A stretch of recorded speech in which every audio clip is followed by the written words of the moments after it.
Assalamualaikum warahmatullahi wabarakatuh. Sampurasun patepangdi sareng simkuring Andre di SMA Negeri 4 Kota Tasikmalaya. Ayeuna abdi bade ngadugikeun warta tentang banjir di Bale Endah.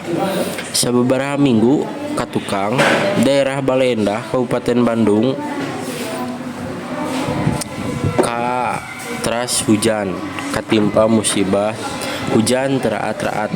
Salah sahijina mudalna cai di Walungan Citarum dumasar kana data anu aya kirang lebih 1536 imah kabanjiran wangna sakola sareng pemerintahan kakeum ku cai wayahna non wahangan Citarum. Penyebab mudalna cai walungan teh sabab gedena cai jeung lobana runtah anu ngahalangan ku coretan anu ngabulakakeun cai jadi ngayeumbang.